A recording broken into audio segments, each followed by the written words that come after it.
जोधपुर शहर शोभावतों की ढाणी के बद्री नारायण राणेजा की 12 वर्षों से परिवार सदस्य सम्मान रही गौ माता धेनु राज का रविवार को वैदिक विधि से अंतिम संस्कार किया गया। शनिवार निर्जला एकादशी शाम को गौ माता ने अंतिम सांस ली। राणेजा घर पर नहीं थे। जब लौटे तो मां सामान गौ माता की निप्राण देह को देखा पूरे परिवार की आंखें नम हो गई।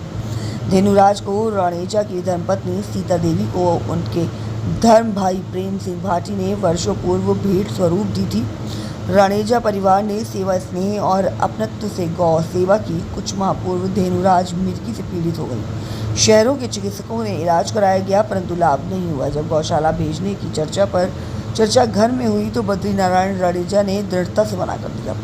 ये मेरी माँ है, मेरे घर में ही रहेंगी और सेवा भी मैं ही करूँगा। उन्होंने बाहर आना जाना छोड़ दिया और संपूर्ण मन से सेवा में जुट गए। किसी बुजुर्ग की सलाह पर उन्होंने हरे चारे का एक समय सुनिश्चित किया जिससे बीमारी कुछ हद तक नियंत्रित हो गई, परंतु नियति को कुछ और ही मंजूर था। शनिवार को जब राणेजा घर से बाहर थे, धेनुराज ने अपने प्राण त्याग दिए। रविवार को राणेजा के पौत्रिक गांव हिंगोला में गांव वासियों की उपस्थिति में वैदिक मंत्रोच्चारण के साथ उनका अंतिम संस्कार किया गया। धेनुराज की 6 बछड़ियां आज भी जोधपुर व बाड़मेर के गांव के विभिन्न घरों में पल रही हैं और परिवारों को मां समान स्नेह व दुग्धदान के सुख दे रही हैं। बद्री नारायण राणेजा के नम आंखों से कहा कि मेरी मां चली गई, लेकिन उनकी संततियां गांव को महत्व देती रहेंगी। यही उनकी सच्ची विरासत है।